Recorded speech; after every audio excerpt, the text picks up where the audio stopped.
Halo semuanya, kami dari Fakultas Pendidikan dan Bahasa, Program Studi Pendidikan Guru Sekolah Dasar dari Universitas Katolik Atmajaya. Nama saya Witegeng Marsinggi. Juventia Intan, Stefania Veronica, Salve Regina Mundi, Srifanti Rogai, Ignatia Triharyati, Fernando Agustino Patal.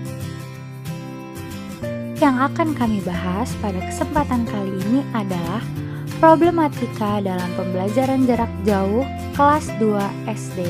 Yang akan kami bahas adalah ilmu pengetahuan sosial, bahasa Indonesia, dan pendidikan kewarganegaraan. Berikut adalah inisial identitas narasumber.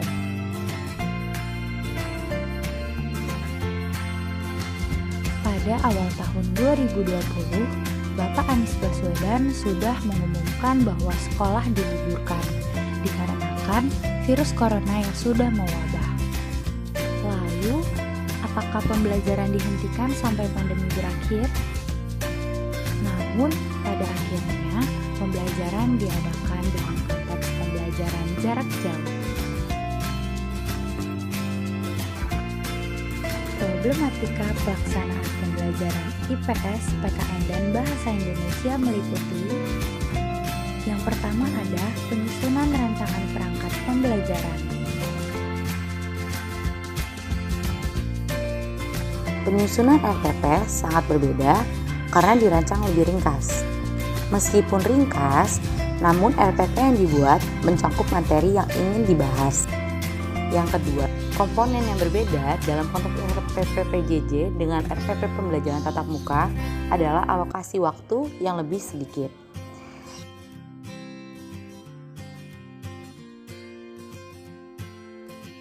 Yang ketiga, penyusunan RPP tidak jauh beda dengan penyusunan RPP seperti pada pembelajaran tatap muka di sekolah. Selanjutnya ada metode yang digunakan. Untuk pembelajaran IPS sendiri, metode yang digunakan adalah metode tanya jawab, menggunakan praga, memberi contoh-contoh, dan menggunakan video.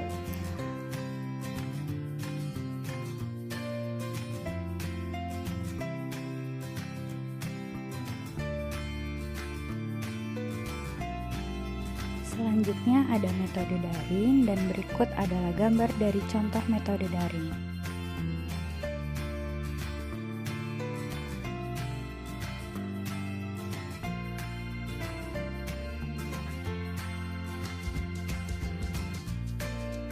Selanjutnya, kita akan membahas pengembangan keterampilan. Contohnya, saat peserta didik yang mengalami kesulitan dalam menghafal, maka guru tersebut memberikan pembelajaran dengan bercerita. Media yang digunakan dalam pembelajaran menggunakan media teknologi seperti menonton video melalui YouTube, Google Form, lalu juga melalui Google Meet dan Zoom Meeting untuk berdiskusi. Selanjutnya, ada teknik penilaian.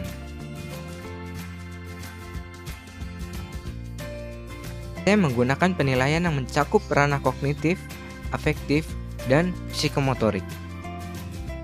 Selanjutnya, pengembangan perangkat pembelajaran. Yang pertama, lembar kerja harus dibuat semenarik mungkin dengan tujuan memberikan motivasi peserta didik. Yang kedua, pengembangan lembar kerja untuk siswa dilakukan dengan keaktifan partisipasi. Yang ketiga, menggunakan G-Form di Google Classroom. Pengembangan lembar kerja tidak ada yang diubah, masih sama dengan konteks tatap muka. Dari keempat guru yang kami wawancara, mengembangkan materi pembelajaran melalui buku seperti buku cerita, majalah, dan koran.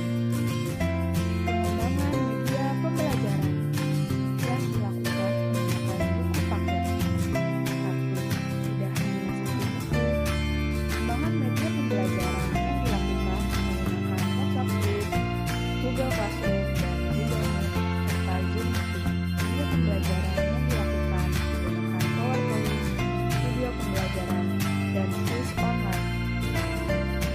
Literasi yang dilakukan yaitu literasi membaca, dengan kegiatan membaca ayat setiap ibadah pagi, membaca buku bacaan atau buku cerita.